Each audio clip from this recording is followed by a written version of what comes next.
आज के सेशन में इनलाइटेंड पोएट्री में कृष्णा जी की ये कविता।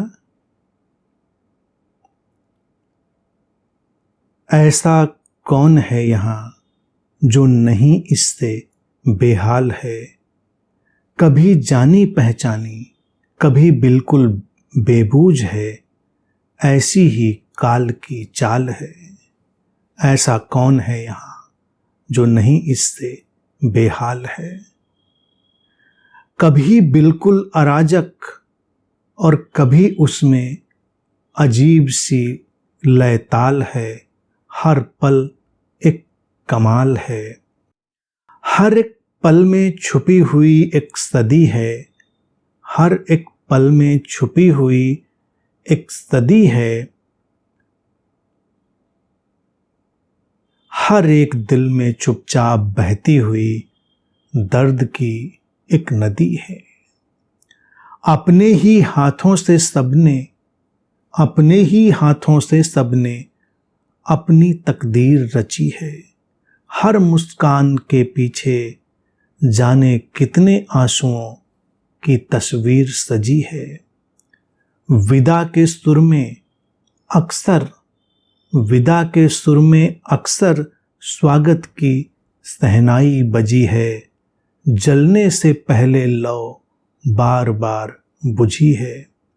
काल चक्र की गति कब किसने समझी है, वो जितनी सुलझी है उतनी ही उलझी है। यही है अंतर संबंधित जीवन का एक विस्तार। काल की गति चल रही है, व्यक्ति उसको समझना चाह रहा है, उसके साथ लयबद्ध हुआ जा सकता है, उसको समझा नहीं जा सकता। बस एक पड़ाव तक स्पष्टता ले लें कि ये है, ये है, बस बाकी क्या समझेंगे, बाकी तो उसके साथ लयबद्ध होना है। इसीलिए जो प्रारंभ में लिखा है कि ऐसा कौन है यहाँ जो नहीं इससे बेहाल है, क्योंकि लोग तो ऐसा क्यों हुआ, वैसा क्यों हुआ, ऐसा नहीं होना चाहिए, वैसा नहीं होना चाहिए, क्योंकि हमको पता ही नहीं कि कब क्या क्यों कैसे हो रहा है। कभी जानी पहचानी कभी बिल्कुल बेबूझ है, ऐसी ही काल की चाल है। समय की गति, काल की चाल बेबूझ भी है, कभी जानी पहचानी लगती है, दोनों है। इसीलिए तो जीवन चलता है। अगर बिल्कुल लग जाएगी, कुछ भी पकड़ में नहीं आ रहा, तो भी उलझन हो जाएगी, और अगर ये भी लग जाए कि सब पकड़ में आ रहा है, तो भी व्यक्ति शांत हो जाएगा। लेकिन बेबूझपन ही जीवन का सार है। उसमें लयताल है, अपनी अराजकता भी है, क्योंकि हमारी दृष्टि की बात है। जब हम अराजकता के बिंदु पर खड़े होकर देखते हैं तो हमको अराजक जैसा लगता है समय, कालचक्र, और जब हम अपने भीतर की लय में खड़े होकर देखते हैं तो एक लयताल की तरह दिखता है। हर पल एक कमाल है, हर एक लम्हा, एक एक क्षण अपने आप में अद्वितीय है, अद्भुत है, अनूठा है। पूरे काल को अगर हमें समझना है तो कहीं दूर नहीं जाना है। इस काल को समझने के लिए इस पल में ही ठहरना है। हर एक दिल में चुपचाप बहती हुई दर्द की एक नदी है।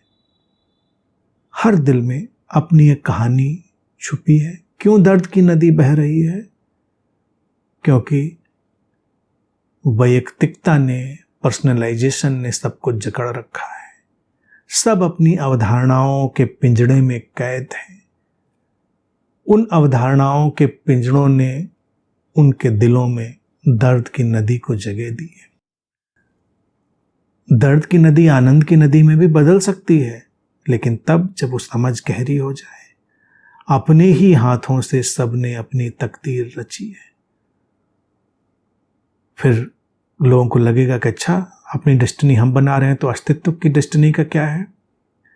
अस्तित्व की डेस्टिनी को हम काम ही कहाँ करने देते हैं? अस्तित्व को अपनी नियति, अपनी तकदीर को बनाने ही कहाँ देते हैं? उसने तो सबको एक अनूठा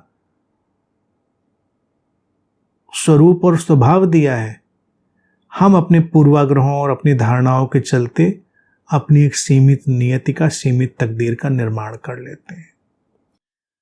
हम जंजीरों में अस्तित्व के माध्यम से नहीं जकड़े गए हैं, हमने स्वयं स्वयं को जकड़ा है, अपनी नासमझी से, अपनी उत्तेजना से, अपने अज्ञान से। हर मुस्कान के पीछे जाने कितने आंसुओं की तस्वीर सजी है। ये साधना है।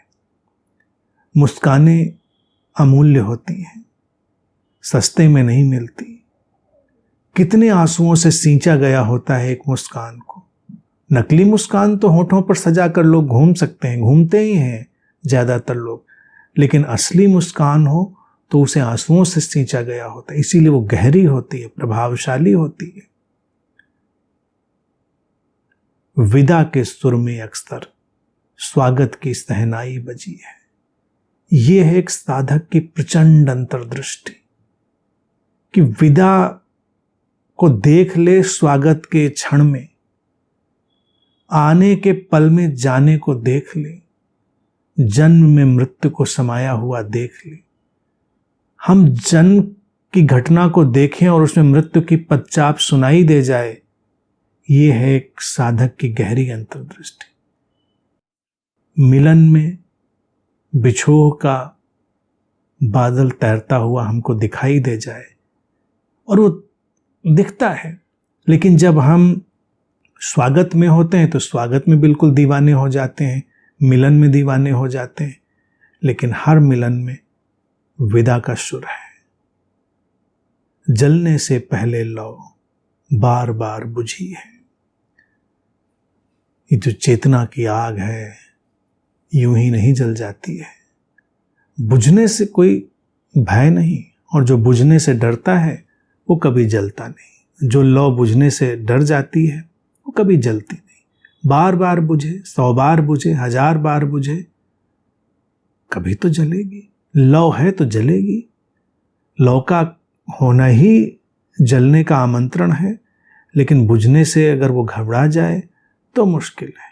तो बुझने से घबराना नहीं है, बुझने दो, बुझने दो, बुझने दो। कब तक बुझेगी? कभी तो जलेगी, कभी तो ये आंधी थमेगी, कभी तो ये हवा रुकेगी, कभी तो अनुकूल होगा सब।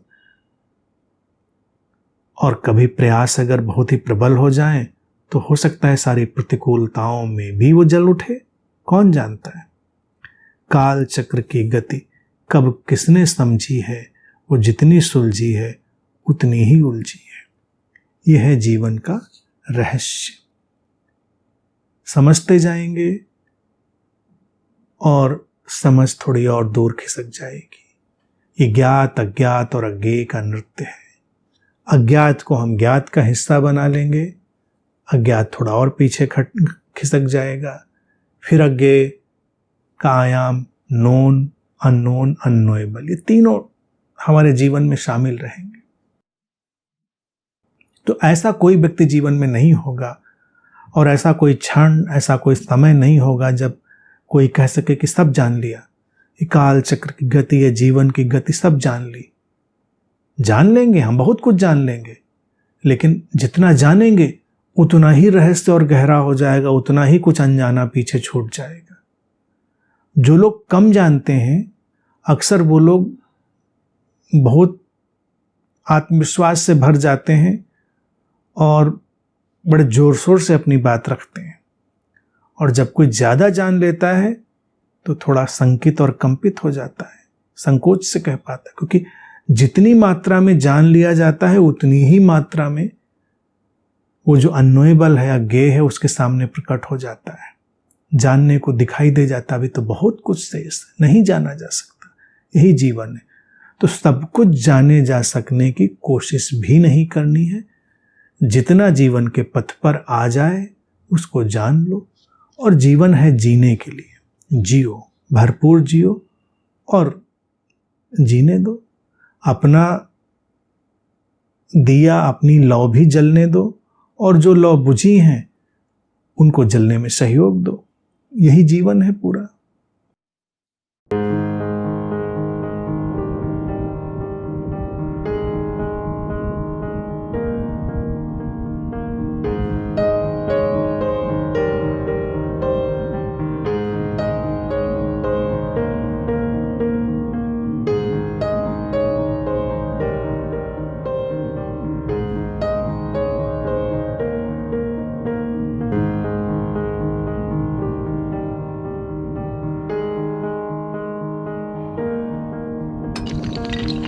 है।